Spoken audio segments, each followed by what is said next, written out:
Então, irmãos, eu vou ler aqui o Salmo 33, eu vou lendo e comentando, como a gente geralmente faz. Salmo 33, que diz assim: Cantem de alegria ao Senhor, vocês que são justos, aos que são retos, fica bem louvá-lo. Louvem o Senhor com harpa, ofereçam-lhe música com lira de 10 cordas, cantem-lhe uma nova canção, toquem com habilidade ao aclamá-lo. Então, irmãos, esses primeiros 3 versos mostram um segredo para a vida de todo que segue a Deus. Cante, cante, cante. Porque tem aquele ditado, né? Quem canta seus males espanta. Mas assim, o ato de cantar é uma exposição da fé diante das circunstâncias.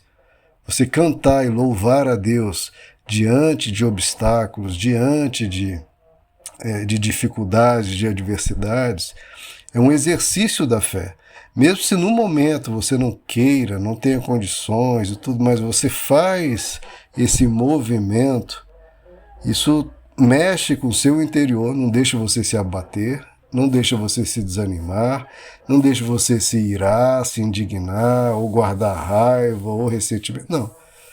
Parece que o louvor realmente limpa a nossa alma. A questão de você cantar, expressar coisas boas com a sua própria voz, em meio a uma melodia, tudo isso tem um impacto emocional e, inclusive espiritual, na nossa alma, que às vezes a gente não dá o devido valor. A gente precisa aprender a louvar em meio às guerras. Tem até um trecho lá do Antigo Testamento que 2 exércitos estavam vindo diante de Deus e a orientação de Deus foi: coloque a arca na frente, os levitas, e cantem, cantem, louvem a Deus. E Deus deu uma vitória, os 2 exércitos, um entrou em conflito com o outro, eles se mataram, Israel nem precisou entrar em guerra. Então, às vezes, essa atitude nossa, de em meio a uma adversidade, que às vezes a gente nem sabe como resolver, você tomar essa atitude de louvar, de glorificar a Deus, mesmo quando nada parece fazer sentido, esse louvor em relação ao que está acontecendo, isso move os céus, irmãos, isso abre portas, isso eu acho que toca o coração de Deus e toca no nosso.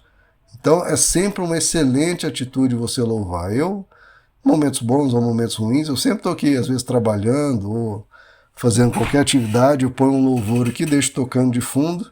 Quando vem uma mensagem mais bonita, um louvor mais bonito, aquilo já traz uma paz no coração, né? Então é algo maravilhoso e por isso nesses 3 primeiros versos do Salmo 33 fala de nós louvarmos.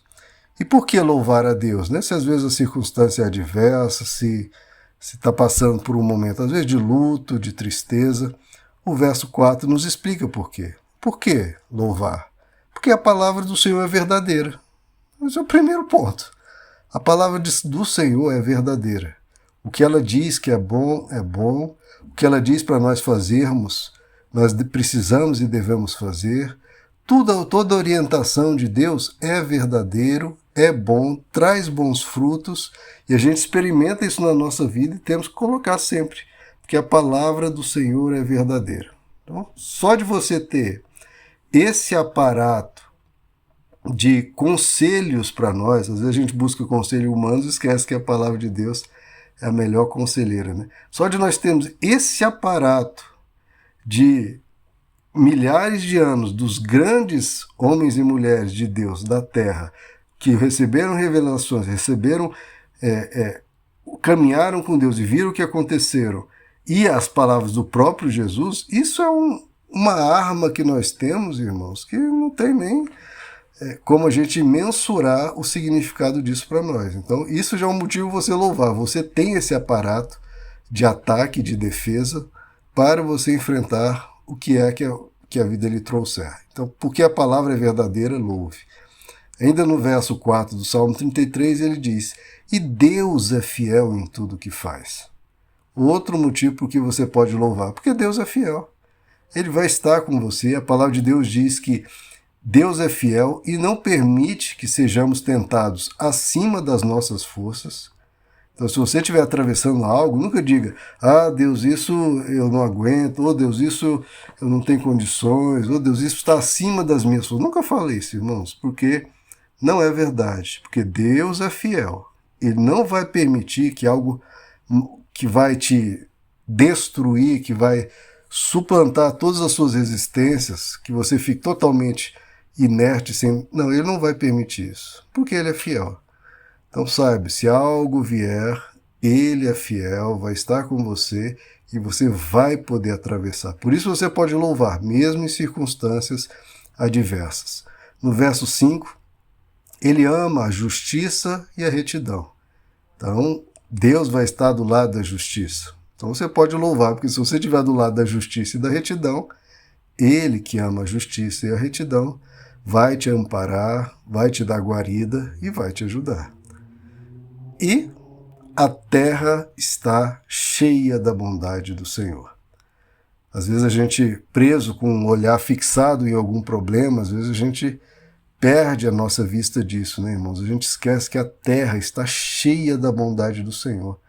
Ah, pastor, mas eu estou doente. Sim, mas você fica doente o quê? 10% da sua vida, e 90% você passou, né, com a saúde minimamente boa. Então a terra está cheia da bondade do Senhor. Para onde você olha, você vê a natureza que Deus criou, o ar que Deus criou, o sol que Deus criou. A bondade de Deus está espalhada por toda a terra. E isso que ele continua dizendo no verso 6.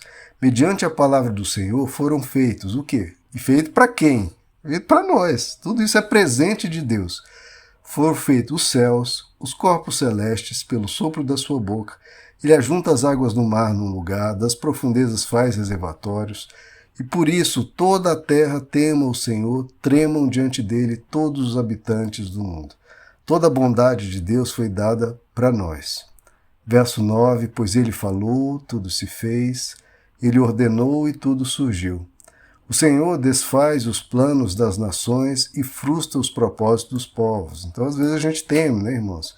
Vendo ditadores para lá e para cá, vendo pessoas corruptas, cerceando, aí, saqueando as pessoas, né? Os tramas aí mundiais que a gente nem tem noção, né, do que rola aí por trás entre os grandes donos de monopólios, pessoas poderosíssimas, né, o que estão fazendo, né?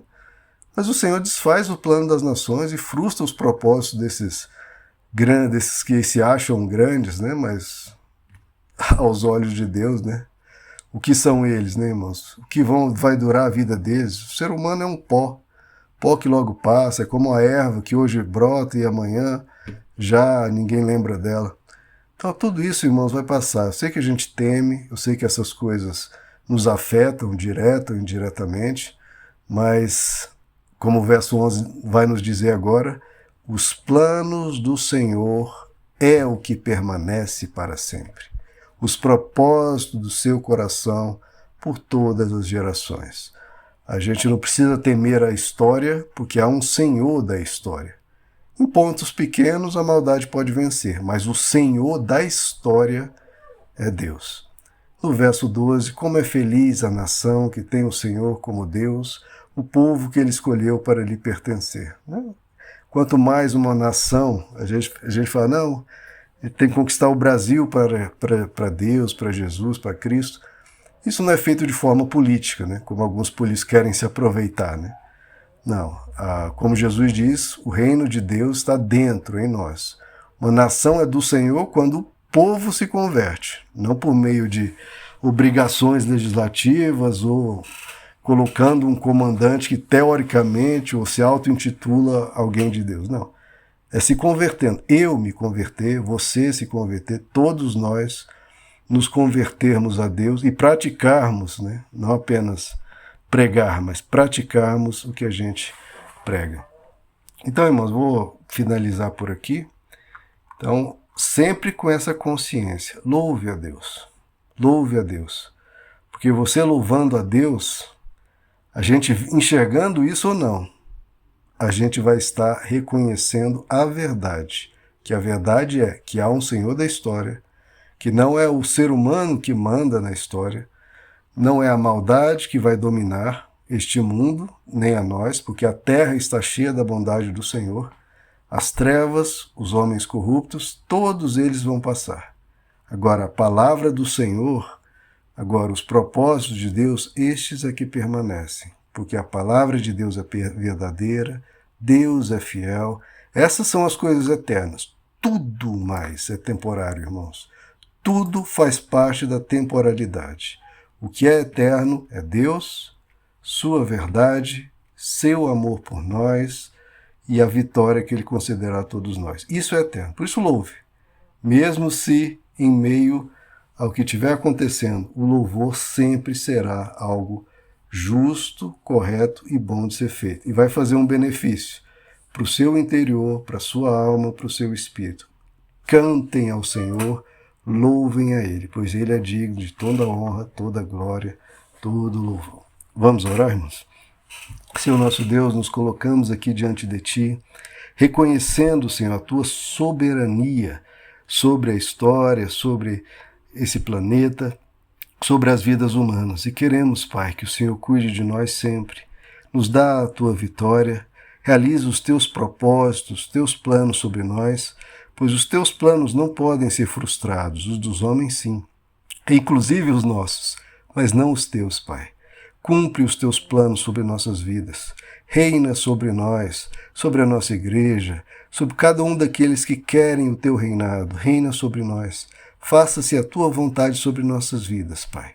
E, Senhor, que cada vez mais os nossos lábios entoem louvores ao Senhor sempre, todos os dias, não apenas nos cultos, mas ao longo do dia a gente se lembre do Senhor e Te exalte, e que a gente, a cada momento no nosso coração, guarde, Senhor, a Tua palavra, exalte ao Senhor, lembre de Ti, e estejamos sempre em um espírito de adoração, porque adoração não é para ser apenas um momento de uma música, mas tem que ser uma atitude diante da vida, uma atitude de gratidão, uma atitude de estar sempre reconhecendo a Tua bondade, enxergando a Tua bondade, que ela está por toda parte. Te agradecemos e pedimos a Tua bênção em nome de Jesus.